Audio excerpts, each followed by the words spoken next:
ዴይላን ፔጅ አዲስ አበባ ገብቷል። የዓለም ተጽዕኖ ፈጣሪ ለአዲስ አበባ ምን ይጨምራል? ዓለም አቀፍ ተጽዕኖ ፈጣሪ ሆኖ ዴይላን ፔጅ በሚሊዮኖች የሚቆጠሩ ተከታዮች የዓለምን ዜና በቲክቶክ እና በማህበራዊ ሚዲያ በፍጥነት የሚያደርስ ሰው ዛሬ አዲስ አበባ ውስጥ ነው። ግን ይሄ በቀላል የታዋቂ ሰው ጉብኝት ብቻ አይደለም። ይሄ ዓለም ኢትዮጵያን እንደገና ማየት ጀምረዋል የሚል ምልክት ነው። በአንድ ወቅት አፍሪካን የሚያዩት በድህነት በጦርነትና በችግር ብቻ ነበረ። ነገር ግን ዛሬ የዓለም እይታ በፍጥነት ተቀይሯል። ዛሬ አፍሪካ ታሪክ ሰርታለች። ከ14 ዓመታት ግንባታና ከ5 ቢሊዮን ዶላር በላይ በሚሆን ወጪ የአፍሪካ ትልቁንና ምሳሌ የሆነውን የኃይል ማመንጫ ፕሮጀክት ታላቁ የህዳሴ ግድብን በኢትዮጵያ በይፋ ተመርቆ ተከፍቷል። አፍሪካ የወደፊት ገበያ ተብላ እየታየች ነው እና በዚህ ውስጥ አዲስ አበባ ደግሞ ልዩ ቦታ አላት። ለምን? የአፍሪካ ህብረት ዋና መቀመጫ ናት። የዲፕሎማቲክ መገኛ፣ በፍጥነት እያደገች ያለች ከተማ ናት። ከሁሉ በላይ ግን ራሷን ተወዳዳሪ ለማድረግ እየተዘጋጀች ያለች ውብ ከተማ። ዛሬ አዲስ አበባን የሚጎበኙ ቱሪስቶች አንድ ነገር ይናገራሉ። ከተማዋ በጣም ተቀይራለች። ይህችን ከተማ አዲስ አበባ ቢያንስ በዓመት አንድ ጊዜ ጎበኛታለሁ። ቢሆንም እንኳን ማወቅ አልቻልኳትም። በብርሃን ፍጥነት እየተቀየረች ነው።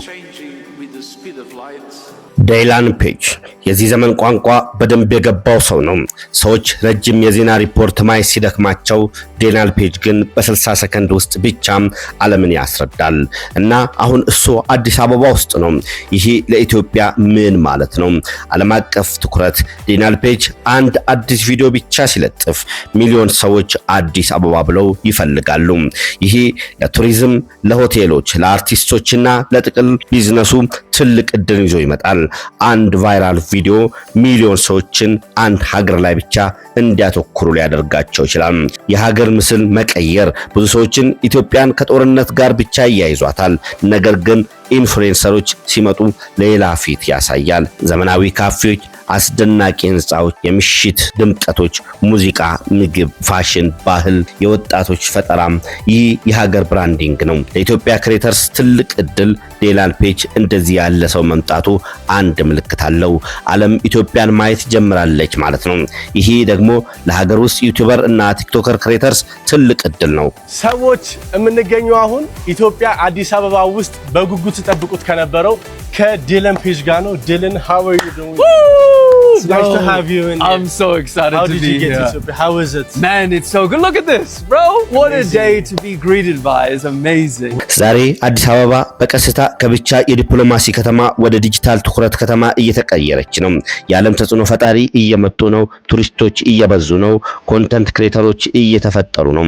ዓለም ደግሞ በቀስታ ወደ ኢትዮጵያ እያየ ነው። ምናልባት ይህ የአዲስ አበባ አዲስ ምዕራፍ መጀመሪያ ሊሆን ይችላል። ምክንያቱም ዛሬ ሀገሮች በጦር ብቻ አይታወቁም። በኮንተንት ይታወቃሉ፣ በስቶሪ ቴሊንግ ይታወቃሉ፣ በዲጂታል ኢንፍሉዌንሰርም ይታወቃሉ።